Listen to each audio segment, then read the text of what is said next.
What's going on, everyone? I'm just a typical, average American, here today to react and learn about some British snacks that don't exist anymore. Today, I want to hear about some British nostalgia that I never got to experience. I want to learn about some British snacks that are no longer available for one reason or another, that I assume a lot of British people out there have probably heard of these before. Maybe you experienced them during your childhood or so. Let's take a look. Number 10, Fuse. Oh. The problem with Fuse was that it was trying to be all things to all men. Oh. This eclectic chocolate bar was sold by Cadbury in the UK for a decade before it was removed from the shelves. Fuse? Anyone out there remember Fuse? I've never heard of it. I have to say, looks okay. It looks kind of like a Nutri-Grain bar with a ton of chocolate on it. I'm okay with the chocolate. This is by Cadbury that doesn't really exist here in America. Forever relegated to be sold only in India, where it's still produced today. Oh. Though it was mostly made of Cadbury's trademark milk chocolate, it also contained nuts, raisins, Rice Krispies, and fudge. Oh, okay. Maybe this was trying to do too much. Any big Fuse fans out there? Maybe? Maybe it's just the fact that there's raisins in it. I don't think there's any candy, any snack in America that has that's super popular that has raisins in it. So, good for Britain for even having this snack for 10 years. That's just too many flavors all at once. They gave us this to eat, and they didn't say what would happen. And we sat there. Suddenly our lives changed. Everything just came together. Bizarrely, in 2015, Cadbury decided to revive the Fuse for Halloween only, and the following year announced it would be returning. This came back for Halloween 2015. Like 9 years ago, you had your second chance to get it. Did anyone, miss it? Like, oh, hey, Fuse is back.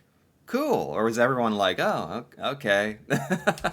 However, as of 2021, Fuses have never rematerialized on British shores. You have to import them from Asia. This makes sense to me. I understand why this didn't quite cut it. It's trying to do too much. It's got raisins.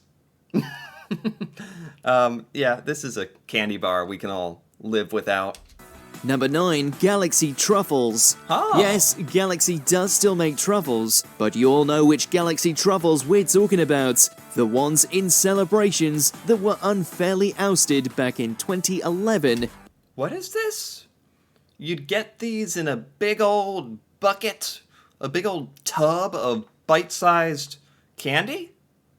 And in here would be this one? The Galaxy Truffle. Truffles are fancy, right? Aren't those what is a truffle? Maybe that gives you a little insight into the taste palette. Galaxy Truffle. Not even quite sure what this would be, but it's a tiny little candy that sounds like people liked it. In favor of the inferior celebrations Twix. Twixes might be great too, but the tiny ones in the tub not only aren't as good as the truffles, but they're not as good as a normal Twix either. Over the years, This was replaced by Twix? That's kind of random. Why can't you just have both? outpouring of public grief over the loss of the Galaxy Truffles led to many petitions calling on them to be reinstated. Oh, look at these. I wish they would, Galaxy Truffle fir cone. A fir cone? What? Why is it an egg? Or a pine cone? Or what is a truffle? I still am a little confused what this is. But it wasn't until 2019 that they were brought back in boxes of their own. Oh, there we go. It's like milk chocolate with the stuff inside. Truffle inside, in the core, I think. much like the beloved Malteser truffles. Still, it's just not the same. Huh. Number 8. Ice Cream Monster Munch. Well, I like the packaging already. What is this? Ice cream. What is Monster Munch? If this is like a what we would call a chip, what in the UK you would call a crisp, ice cream flavored? Is it? This limited edition flavor might not have made much of an impact on you depending on how strong your memories of 2004 are, but it definitely did exist, and it was extremely weird. It is. So Monster Munch, that is a crisp. That's like a snack in a bag. And they made it ice cream flavored? Oh yeah, that's, fun for maybe the novelty of it, but not really sustainable. Monster Munch is known for its flavorful crisps that taste like pickled onion and roast beef, not this bizarre vanilla ice cream endeavor. Okay, for one thing, just to set the record straight, pickled onion and roast beef flavor would be absolutely insane in America. Like, Americans, I'm already thinking, what? That's not normal. That's weird. Maybe that's normal in Britain, but pickled onion, roast beef, ice cream, those are all strange flavors to me, but that's just me. Though we can't imagine the vanilla ice cream Monster Munch was actually that nice, we'd like to see them return so we can remember how bizarre they were. Monster Munch. They're monstrous. Some people who do remember this often forgotten crisp say they actually weren't that bad. But the reception to the flavour was so awful, Walkers had scrubbed it from the British public's collective memory. Oh, we're still on the Monster Munch. Vanilla ice cream flavor. Some people say this wasn't that bad. Maybe it just had a bit of a image problem. Number 7. Mingles. Oh. Apparently by 2011, there just wasn't the market for a selection box made entirely of mint chocolates anymore. Oh, mint chocolates, little mint chocolates called Mingles? That sounds fun, but it's like, does anybody go to the grocery store to buy little mint chocolates? Not really. That's something you get maybe after dining out at a restaurant and they have a free bowl of mints or mint chocolates. I don't think anybody really bought those to bring home. So even if these are okay and I like the name, I can see why it didn't work. I'm a bit of a food critic today, you could say. Mint chocolate did become a polarizing flavor in the 2010s, bizarrely, but as you can still get mint arrows and matchmakers, the market obviously still exists. We really don't have a mint chocolate snack. In America, I'm sure you could find something, but nothing like with a particular name or popularity. Nothing like Mingles. Can't eat a single Mingle. In the end, Mingles was a casualty of one particular factory closure in Winchester. After the factory shuttered, the decision was made not to make Mingles anymore, in a decision that has made Christmas just a little bit less magical ever since. Is this a Christmas snack? I'm okay with it. I mean, if we're being honest, I'm okay with all this stuff because none of this ever affected me. I never got to experience any of this. But for the sake of the British people, I am okay with Mingles not existing, Maybe some of the other snacks here I kind of feel bad are gone, but Mingles is just, this sounds kind of like, whatever. In the end, they were only sold for 9 years, and at least we'll always have Mint Lindor. Number 6, Cocoa Pop Straws. It was definitely a good idea and solves the problem of what to do with the leftover milk when you've finished your cereal. Cocoa Puffs straws. I swear we had something just like this in America. Like a snack chocolate flavored straw. We definitely had this. I don't know what it was called, but I think in the 90s, this was crazed. all around the world. This just kind of jogged my memory. Do you pour it away or drink it straight from the bowl?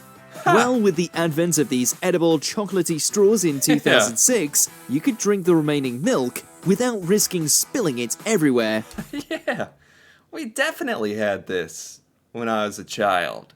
Wow. Huh. Plus, it was supposed to make the milk into chocolate milk on the way up. Right.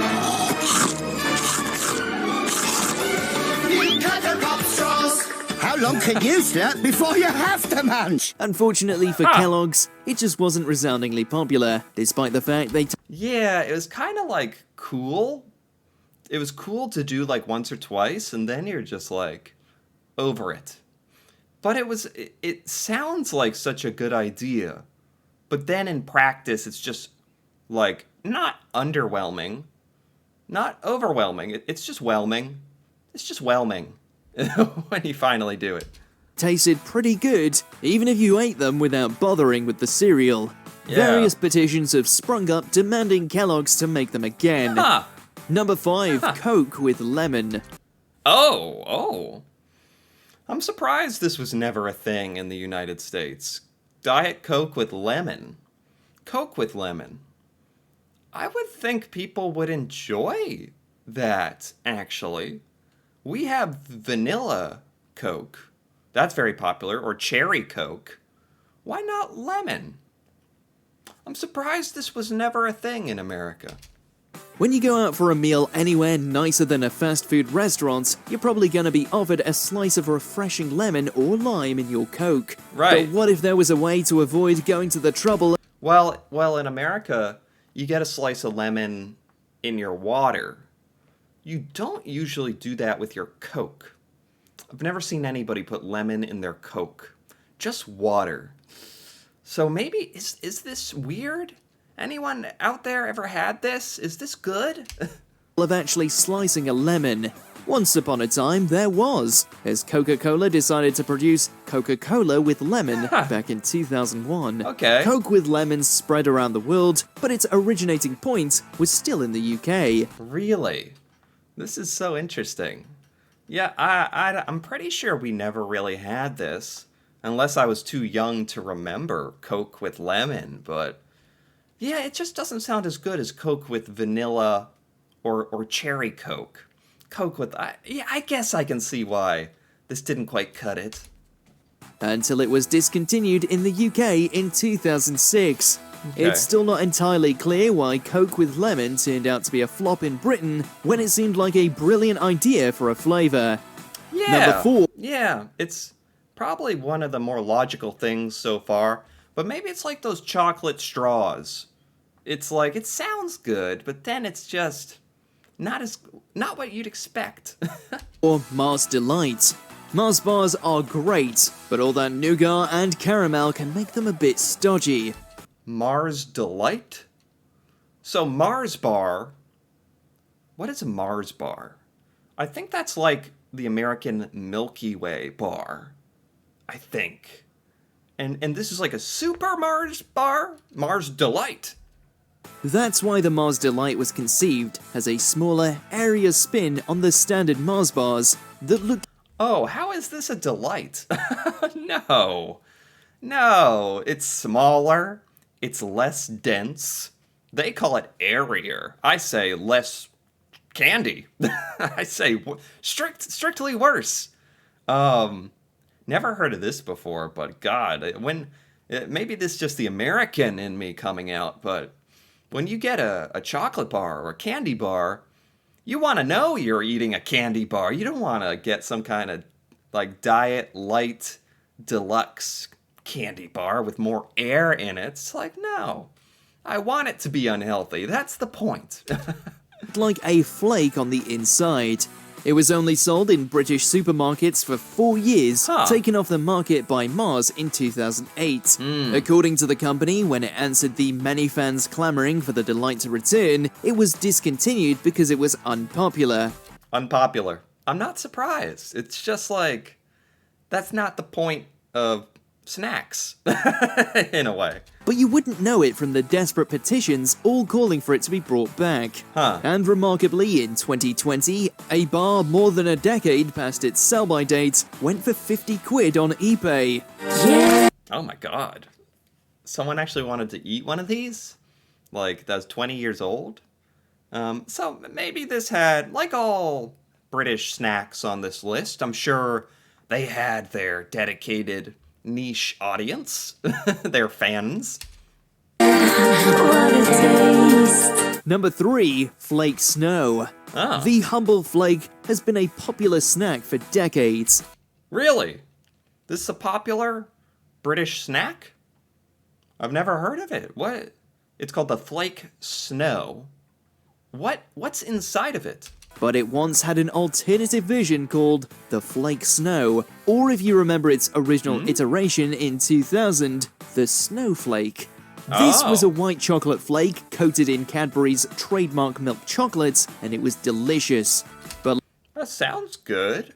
So there's a candy bar just called a Flake in Britain. This is the Flake Snow. White chocolate. I mean, it sounds good. like so many things, it was gone too soon, leaving shelves in 2008, though it has since appeared in Australia. Luckily though, Cadbury did bring back the dream, albeit under a new name, so you can satisfy your cravings for Cadbury's white chocolate. Okay. Does this mean we might see Flake. Does anyone out there remember the Flake Snow? Is it superior to the Flake? I'm not even really sure what a flake is. It flakes apart, and this is the Flake white chocolate version. Seems good. Maybe just not quite popular enough. a snowflake revival too? Only time will tell. Number 2, Panda Pops. For almost 40 years, Panda Pops were manufactured and distributed throughout the UK. Panda Pops. What? What on earth is this? This is a weird drink, cherry and cola flavored. This looks like it's for children or something. Beloved by children up and down the country. They finally got the can in 2011 because apparently fizzy drinks are bad for kids. Yeah, I was gonna say, not to be too critical here, but in general, you probably don't want your children drinking soda as much as possible, or if they don't have to, it's healthier not to drink soda. I don't think anyone would argue against that, but that's never stopped me before. But this is like obviously catered towards children. It's got a cute panda on it, Panda Pops. So just for that reason alone, it is weird because most soda is targeted towards everyone or adults, not children, just anyone really. But this is like a soda that's for kids, which is, I can see where that's a bit taboo. Who knew? They were simply so full of artificial colors and flavors that they just couldn't survive in the 21st century. Honestly, I'm surprised this wasn't a thing in America. Like, this is right up our alley. Not with the likes of Jamie Oliver hanging about. Though shockingly, they were actually sold in schools for a time. But for 35 years, you could consume flavors like Cherryade, Cherry Jelly, and a cola flavor that was so dark, you'd wonder if they put tar in it, not to mention the bright blue raspberry. Nothing edible should... It's kind of funny what we had, like, back when we were kids, like 10, 20, 30 years ago. It's kind of funny how, like, especially in America, how they just didn't really care as much about what was in things, and like giving children black as tar soda for kids. to be that blue. Number 1, Mars Planets. Okay, this is number 1. This list has been really fascinating. Mars Planets. So, what? These are little planets made out of chocolate? These circular chocolates were Mars's answer to Maltesers. But being as Mars actually already owns Maltesers, they didn't really find their audience. Right. Soft, chewy, and crispy Mars Planets. Mix it up. It was a gap in Mars Planets. We Maltese, or I think in America we would call them malted milk balls or milk duds. Not really popular here. So I don't think this would have ever been a thing in America, and it wasn't. But I don't think it would have done well. Was this popular ever in the UK? In the market that didn't actually exist, which was probably why Mars Planets failed, as good as they were. One was chewy, one was crispy, and one was soft, containing many of the ingredients of the actual Mars bar, but separated. They just didn't take off and faded into obscurity in the late 2000s. It's just too weird. It's too random. And they're all different textures, and you probably just want a Mars bar, or... Yeah. Before eventually vanishing by 2007. And unlike many other lost treats, the demand for planets to return isn't there, which is a shame, because they were delicious. Really? Do you agree? They were? Huh. There were a few things on this list where they were like, it's a shame, because these are good. I don't know. I don't know what to think. This, for one thing, this was very interesting. It certainly, gave me a little bit of that nostalgia feeling, even though I'd never experienced any of this. Except for the chocolate straw. I did experience that. That was fun. This whole video was actually pretty fun. I really enjoyed learning about these. Anyway, if you enjoyed this as well, feel free to give this video a like or leave a comment. Especially if you remember any of these British snacks. That'd be really fun to hear about. And if you're interested in more videos like this, me reacting to Britain and learning about British culture, feel free to subscribe for more. And until then, thanks for watching, and see you next time.